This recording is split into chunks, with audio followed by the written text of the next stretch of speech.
Allô ma chérie, c'est un bon exemple de la façon dont on voit ces écritures sur le web, parce que alors, après, là, je vous parle bien de ce qu'on fait sur Cispec qui est proche de la télé. Hein. L'idée, c'est qu'on colle le plus possible à ce qu'on fait de mieux ou ce qu'on connaît de la télé.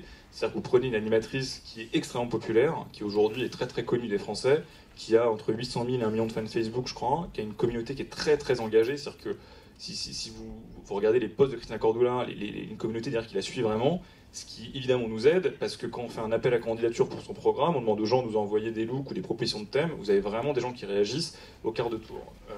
Et puis on est sur tout ce qu'elle sait faire, on est sur quelqu'un qui a un cœur de métier qui est très identifié, et sur une production voilà, qui reprend les codes de la télé. D'ailleurs, en deuxième fenêtre, la chaîne Teva est venue nous voir en nous disant en fait ça nous intéresse parce qu'on trouve que l'émission est très bien et on travaille aussi avec Christina Cordula.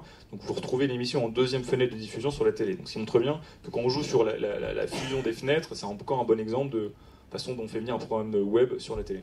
Non mais c'est marrant parce que du coup non mais c'est vraiment le rebond de ce que dans un contexte évidemment très différent de typologie de programme, mais ce que disait Gilles tout à l'heure sur voilà ça y est hop c'est Teva reprend et donc voilà ça devient le deuxième écran de quelque chose qui est né sur le web et c'est vrai que dans le côté enfin la thématique de la matinée étant le fil rouge disons étant comment est-ce qu'on réinvente le dialogue avec les publics, là on est sur un truc mais au sens premier, c'est-à-dire que réinvente le lien entre un animateur et son public de manière évidemment on peut ne pas aimer, on peut ne pas se sentir dans la cible de ce programme, mais je suppose qu'il y a une tranche de public pour qui c'est voilà on est au cœur de l'interaction en télé là. Les gens ils sont à fond je pense derrière. Exactement parce qu'en fait ils connaissent très bien Christina Cordula, ils connaissent ses conseils, voilà, enfin, on la connaît tous très bien. Maintenant en télé il n'y a pas cette interaction là, c'est-à-dire que les radios shopping on va regarder un programme qui est fini dans lequel on va avoir 5 nanas qui vont s'habiller, qui vont donner leur avis, etc. Mais vous n'avez pas la possibilité, vous, de donner votre avis ou vous d'être partie prenante du programme. Là, on la donne totalement parce qu'on dit aux gens, envoyez vos photos, vous pouvez être sélectionnés. Et effectivement, quand on a reçu 100 000 photos de look, généralement, nous, toutes les tentatives qu'on a faites jusqu'à maintenant d'UGC, c'est-à-dire qu'on appelait aux gens pour envoyer des contenus, soit des photos, des vidéos, etc., ça a quasiment toujours été un flop parce que c'est très compliqué de pousser les gens à contribuer directement. Je ne parle pas en termes de commentaires, mais vraiment sur une contribution fichier. Et là, les 100 000 qu'on a reçus, on était très surpris, mais du coup, on est dépassé même par le volume pour soi, parce qu'on peut évidemment pas traiter, et la probabilité d'être sélectionné, et du coup, elle s'est faite, parce qu'en 60 000 photos... Mais là, du coup, est-ce que, à ton avis, le fait qu'il y en ait 100 000, bon, c'est évidemment lié à la personnalité de l'animatrice, au moins autant que du plaisir des gens de participer, en fait. Ouais, et puis c'est lié à l'animatrice, c'est lié au format, je pense, qui marche bien, et qui est court, qui fait 3 minutes, du coup, qui répond bien à cette attente-là, à cette écriture digitale, et puis au fait que la contribution, elle se fasse aussi sur Facebook. C'est-à-dire que c'est un module d'upload qui est sur une application Facebook et du coup qui se viralise très bien, qui se partage bien, les gens ont plutôt confiance parce qu'on est dans la page d'une application qui est contrôlée par M6 et du coup les gens nous envoient assez facilement leur contribution. Et est-ce que alors pardon du coup, non, je t'ai interrompu dans ton déroulé, mais tant pis, j'assume. Est-ce que ce type d'expérience très positive comme ça au sein du groupe, ça donne des idées aux gens des chaînes, on va dire, navires amiraux, enfin M6 mettons pour parler d'elle, de dire tiens, on pourrait peut-être sur la grande antenne de la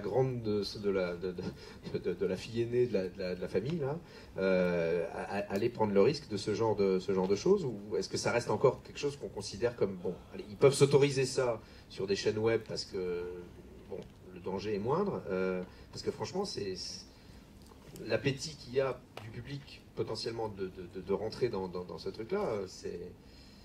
En fait, je pense qu'ils sont extrêmement ouverts, ils sont très attentifs à ce qu'on fait, et c'est aussi comme ça que ces chaînes sont vues. C'est aussi un laboratoire pour tester des choses, tester aussi des programmes internationaux qu'on va tester chez nous, qui potentiellement demain pour avoir une vie sur les chaînes du groupe.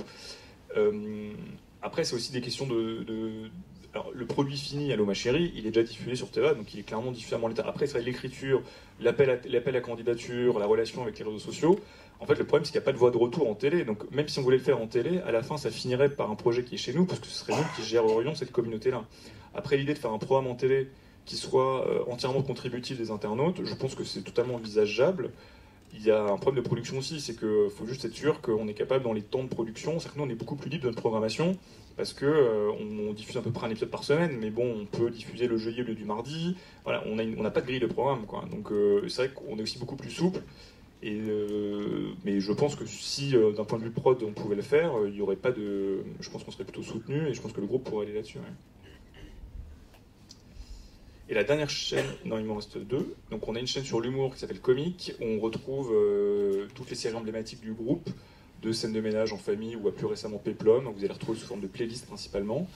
On achète des séries, on a 2 séries anglaises qui vont arriver, qu'on va proposer très rapidement, et puis on a des talents, on a des spectacles en intégralité ou des nouveaux talents de la scène qu'on propose également dans la chaîne. Et puis la dernière qu'on a lancée plus récemment, c'est une chaîne sur la maison et la décoration, avec une production qui est incarnée par Sophie Ferjani, qui est une décoratrice d'intérieur que vous voyez dans Maison à vendre. On a 3 axes qui sont les transformations, les inspirations et les tendances. Et pour cette chaîne, on s'appuie évidemment sur les programmes du groupe et puis sur des programmes qu'on a trouvés, soit qui viennent de d'autres chaînes françaises, soit des programmes internationaux qu'on a trouvés sur les marchés.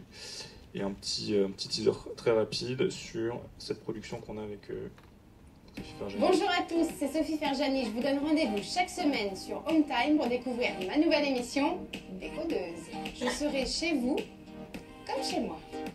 Nous ferons le tour des tendances, bonnes ou mauvaises, vous l'aurez compris. Je décoderai avec vous, pour toutes vos envies. Pas de ton teint, pas celle-là. Et je vous dis à très bientôt sur la chaîne Home Time.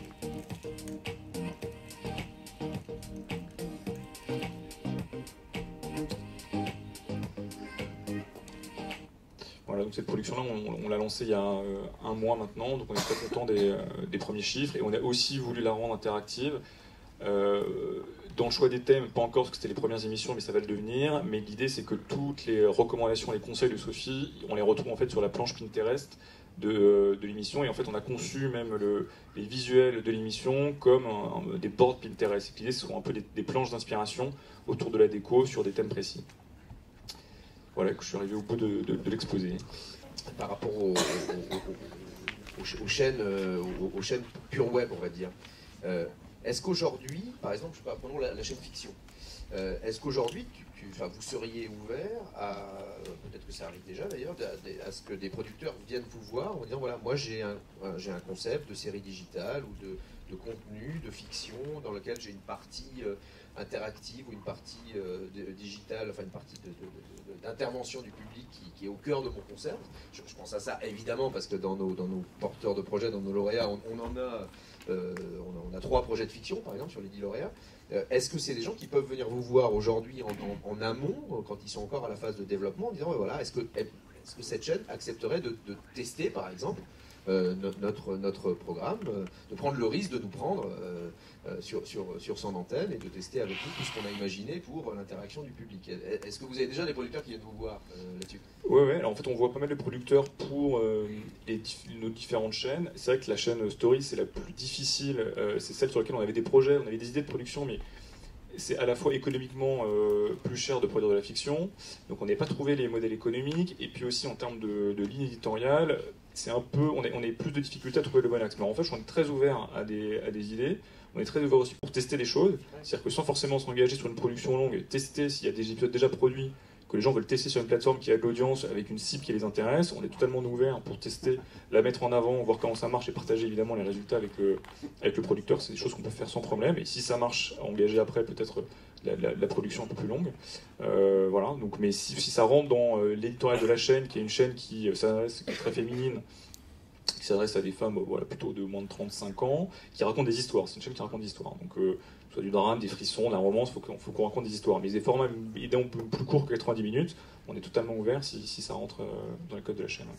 Okay. Non, mais c'est intéressant à savoir parce qu'effectivement, c'est pas forcément un réflexe qu'on aurait en disant je vais pas aller voir M6 avec mon truc parce que c'est très expérimental ou c'est très. Voilà. Mais par contre, là, ça ouvre. Enfin, cet aspect laboratoire, il est potentiellement vachement intéressant aussi pour vous, y compris pour tester du travail avec certains producteurs pour apprendre à connaître. Genre, j'ai parlé de la fiction, mais ça peut être le cas aussi sur des programmes. Ouais, mais sur l'humour aussi, on le voit pas mal parce que en fait, on a évidemment des cellules d'humour assez importantes chez M6 qui reçoit beaucoup de projets, mais on a des cases assez identifiées qui sont assez fixes dans la grille, et ils refusent souvent beaucoup de projets parce que même si c'est très bien, soit c'est pas totalement la bonne cible, soit c'est pas la bonne case ou le bon format. Ils peuvent pas tout diffuser. Voilà. Après, nous, il y a plein de choses qu'on pourrait nous tester, donc on peut aussi dire à des producteurs, si vous voulez la mettre en ligne quelque part, on pense que c'est mieux de la mettre en ligne chez nous que sur un YouTube où vous allez être perdu parmi tout et c'est compliqué de générer de l'audience. Nous, on peut éditorialiser votre programme, essayer de le faire connaître, voir si ça marche, et derrière, si vous voulez le vendre idéalement, ça pourrait arriver sur M6. Si demain vous avez un deal avec un autre diffuseur télé qui est beaucoup plus intéressant, on s'arrangera pour le sortir. Voilà, l'idée c'est pas de bloquer les gens et les loquer, mais si on veut utiliser nos chaînes comme un laboratoire et un test, on est totalement ouvert là-dessus. Et question peut-être plus technique de producteurs, ces chaînes, elles ont quel type de conventionnement CNC? C'est-à-dire elles sont considérées comme des diffuseurs? Elles sont éligibles au web COSIP par exemple, ou pas? Pour un producteur qui rentrerait en accord avec une des chaînes. Alors, le cas s'est pas encore posé, mais je pense qu'elle serait éligible à des aides du CNC. En tout cas, enfin voilà, on est en discussion avec eux. Et Audio du CSA, c'est un SMAD, donc c'est des services de médias audiovisuels à la demande, avec des quotas respectés en termes de catalogue, d'exposition du catalogue. Voilà. Mais comme les Sisplay M6, et aussi un SMAD au même titre que Sisplay Stories. Vous venez de dire, quand on parlait de création française, que c'était plus cher que d'acheter des séries et des rediffuser. Qu'est-ce que vous appelez trop cher? C'est-à-dire, donnez-nous pour qu'on ait... Nous, on a une idée quand même de ce que coûtent les choses en œuvre, etc. Qu'est-ce que vous appelez trop cher? En fait, c'est même sans parler forcément de prix, c'est-à-dire qu'aujourd'hui, acheter un programme qui a déjà été produit, sur lequel on prend juste des droits, en fait, on a créé, avec ces chaînes-là, on achète des droits free VOD, qui sont des droits en fait qui n'existaient quasiment pas sur le marché, c'est-à-dire qu'on achète des droits de VOD gratuites, qui ne sont pas de la catch-up, pour faire ces chaînes-là. Et donc on va avoir des distributeurs qui n'ont jamais vendu ce droit-là, et donc on va leur proposer des prix, mais qui sont faibles, mais parce que aujourd'hui, l'économie d'un service digital qui vit de la publicité, il est compliqué. Donc le coût d'acquisition de contenu, ils sont quand même très bas. À côté de ça, on fait de la production, comme celle qu'on a montré, où on travaille en interne, donc souvent on essaie de rogner un peu les prix, puis on n'est pas sur la fiction, donc on produit 6 épisodes en une journée, on arrive à faire baisser les coûts de prod. À la fin, si vous voulez avoir un rendu qui est quali en visuel, on est en dessous évidemment de la télé, mais on n'est pas si faible que ça, quoi. Donc en coût minute, ça reste élevé. Donc le coût de prod en minute, je pense que si, dans tous les cas, si on compare ce que nous coûte une production par rapport à un coût d'acquisition, ça va toujours être 5 fois plus cher que de produire quelque chose par rapport à de l'achat. Sachant que l'achat, ça va être du 30 minutes et on va être sur du 2-3 minutes, 4 minutes sur de la production. Donc c'est des rapports qui n'ont rien à voir. Après, on a envie de produire des choses parce qu'on a envie d'avoir des programmes exclusifs qui viennent de nous, qu'on peut faire circuler, etc. Donc on a des envies clairement. Après, il faut qu'on ait juste les moyens de nos ambitions. Donc on a des enveloppes, mais qui sont très limitées. Donc, mais c'est des rapports de grandeur qui n'ont rien à voir aujourd'hui dans notre économie entre acheter un programme ou le faire produire. Mais bon, c'est pas du préachat en fait. C'est pas du préachat. Quand vous dites prix VOD, c'est pas vraiment du préachat. Non, c'est pas du préachat en fait. C'est plutôt de l'achat de droits de contenus qui ont déjà été financés. C'est une fenêtre de droits en plus. Bonjour. J'avais une question. C'était par rapport donc à ces fameuses chaînes qu'on peut retrouver sur Internet.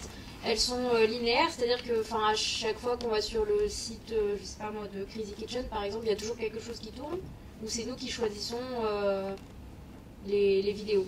Ça, c'est ma première question. Alors, non, c'est les chaînes à la demande, vous les retrouvez en catalogue, mais on a créé une rubrique qui s'appelle À la une, où vous avez en fait une sorte de barqueur, c'est-à-dire de présentation permanente de la chaîne, où vous allez avoir c'est pas une chaîne en direct, mais vous allez avoir des extraits plus ou moins longs de 5-10 minutes de chaque programme qui vous les font découvrir, et si vous aimez, vous pouvez cliquer et ça vous renvoie vers le programme en intégralité à la demande. Mais c'est essentiellement des chaînes à la demande qui disposent d'un simili direct qui est en fait une boucle par cœur qui tourne par chaîne. D'accord, ok. Mais il n'y a pas de direct. D'accord. Parce que donc du coup, ce qui est assez intéressant, c'est que du coup, je trouve, c'est presque une télé, mais sur le web en fait. Donc je trouve qu'on se rapproche énormément de ce qui se fait déjà à la télévision. Mais du coup, ma question c'était au niveau des audiences, comment récupérer l'audience que via un web comme ça, quoi. C'est-à-dire que les jeunes, il faut quand même qu'ils se disent je vais aller sur cette chaîne web et je vais regarder ce qu'il y a. Comment vous faites? Je suppose qu'il y a une com qui se fait autour. Je suppose que sur Facebook, sur Twitter, vous devez essayer de récupérer cette audience en fait. Parce qu'il y a tellement de choses aujourd'hui qui sont disponibles, de vidéos, de contenu, que les jeunes ils vont pas forcément aller voir ces chaînes thématiques sur le web en fait. Ouais, non, c'est une bonne question parce que c'est tout la problématique d'acquisition d'audience. Alors on a un levier, le premier levier c'est la circulation de l'audience au sein de Sisplay, c'est-à-dire que la façon dont on a conçu Sisplay, c'est que l'audience puisse circuler le mieux possible entre les chaînes et entre les programmes. Donc quand on vient voir Les Reines du Shopping, qui est une émission d'M6 en replay, on va vous proposer de découvrir Allô ma chérie et du coup la chaîne 6ème, c'est ce type de rapport à l'audience. Après, à l'antenne, on essaye aussi de pouvoir parler de nos chaînes, de façon soit dans les programmes, soit parfois des campagnes de publicité qu'on a pu faire. Et puis après, on utilise tous les moyens digitaux, donc effectivement, nos réseaux sociaux, on fait des campagnes d'acquisition aussi de trafic, voilà, on fait la promo, on utilise les animateurs aussi de ces chaînes-là pour en parler. Donc, voilà ce que je disais, quand Norbert, Christian Cordula parle de la chaîne, ça nous permet de faire de la promotion et de renvoyer du trafic. Quoi. On active tous les leviers possibles, parce qu'effectivement, aujourd'hui, on est dans un marché qui est une offre qui est pléthorique et cibler notre cœur de cible, qui n'est pas que les jeunes, hein, c'est-à-dire que ça dépend des chaînes, mais on n'est pas sur un cœur de cible adolescent, on est plutôt un peu plus âgé. Effectivement, c'est des cibles qui aujourd'hui ont tendance à aller naturellement plutôt sur YouTube ou à faire une recherche Google pour trouver son contenu. Donc on essaie d'activer tous les leviers possibles à notre disposition pour se faire connaître.